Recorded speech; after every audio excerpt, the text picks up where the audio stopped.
But I'm going to tell you a little bit more about her in just a few. I want you all to tell somebody that we're on the air, because you are hopefully going to each other, not just here in the city of Cincinnati, but across state lines. Because believe me, the problems that we have, they are universal. They're universal. They even go across continents. And so we've got to find ways to connect that. And so, Sister Antoinette, I welcome you to the Sisterhood show. Thank you, Sister, for having me. Thank you. I'm just sitting here. I can keep hearing you talk because all the messages that you're bringing forth, Sister, is true. Thank you for having me here in Cincinnati. Yes, ma'am. I'm going to give way, but I told you that at the end of the week, sometimes it's hard to just plan a show because you just full by the end of the week, and as you and I were having a discussion earlier, which we're going to get into all of it. Some of the things that I'm hearing, some of the news that I'm hearing, and it used to be where you could tell perhaps what race committed certain crimes, and that's not the case now. Right. But I'm even hearing again things that are just way more heinous than any race could commit, and it's very, very troublesome. And so it causes me to have to look at my own family and see what I can do, more of. Yes. And not only in my family, but outside of my family. We are really a race of people that are about to die off if we don't get control of what we're going through. Now, you have a lot in what I just said.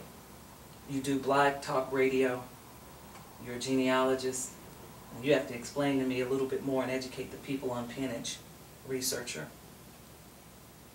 Tell me a little bit about yourself and the work that you do, and then we're going to get right into how it is you came to studying and finding your people in the Delta. Yeah, as a genealogist, I'm from Louisiana, spent most of my life in New Orleans, Louisiana. I started 17 years ago researching my family history. I want to give a shout out to my mother, who's the family historian through being a griot. Well, my mother would tell me the same stories every time I talked to her. And I said, what's the message in this, Father? What are you trying to tell me to do? I got a pen and I got a notebook and I wrote down some names. I went to the courthouse. I took it a step further from what my mother was able to do.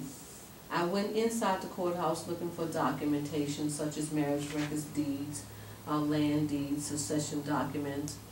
And when I found the first document with my family sold for $1,100, Carrie Richardson and Thomas Richardson, that's when I really had to regurgitate. You see things in your family all the time. And as Dr. Joy Leary said, to identify those things that was done to your family. Most of us think that nothing is wrong. That's the first thing. So you can't fix something that you still haven't identified. Most of us do not want to talk about slavery. I'm only 3 generations removed from slavery. So of course I'm seeing the psychological, the physical effects of slavery right in my own family. The good hair. The kinky hair. It's still there. The dark skin. Yes. The light skin. The educated. The uneducated. The big house. The little house. The Mercedes. The Volkswagen. I see it in my own family. And it's something that keeps us divided. And so when I start to find my family on those plantations and looking at those diaries of the slaveholders, reading the financial documents, who was sold, all these things came home to me. And when I read who was whipped that day, received lashes that day because they didn't pick the cotton right. They fell short of the pounds that they should have picked. They looked at something wrong. Now, let's bring it up a little bit closer. Jim Crow, the lynchings, being called niggers. And these things are still with us today. And that's what we're concentrating on today. But I would also say to you that you mentioned that this had been done to Christians and that this has been done to Jews. The same question could be asked, where is your information and where is your proof? Because I'm a believer that if that did happen, we would have known about it because we've been thoroughly brainwashed and taught everybody else's history except our own. But tonight we're talking about our own, and it did not happen 200 years ago. You just heard the sister read the letter dated 1942. 1942, that's correct. We're talking about history that's happening, people finding out they're free in 1968, 1972, and you say 200 years ago. That's part of the problem right there. That's part of the problem right there. But I got digressed because we're not going to spend a whole lot of time on that. But we've got to be able to dialogue about our people and our history. I grew up here and about everybody else's except ours. And I'm almost 50, and I'm still learning the horrors of what my people went through. Hell, I don't have to look very far. I would say even my parents have been through. So we're talking about our history today. Sister Harrell, you said the website that people can go to is about peonage, and it's peonage.blogspot.com. That's correct. About peonage. That's how it's pronounced. peonage.blogspot. Who was just lynched December the 6th, 2010.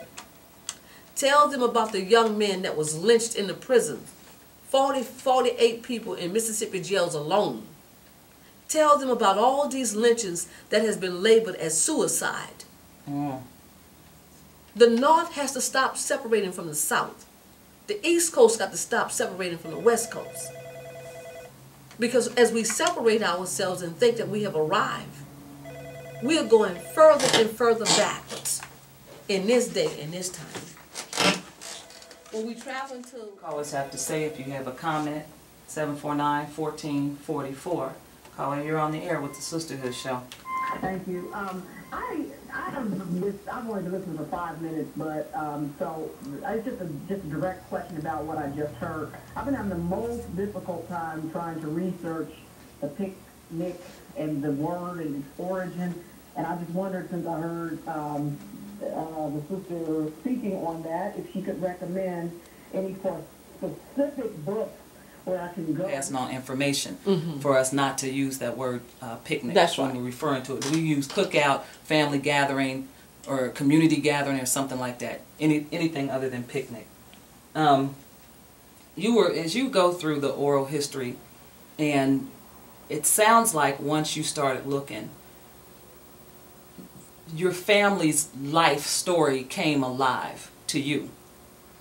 You began to understand aunt, uncle, mother, father, granddaddy, and all that. And I will share with you as well. I know, what's the brother who was doing the genealogy for some of the black stars?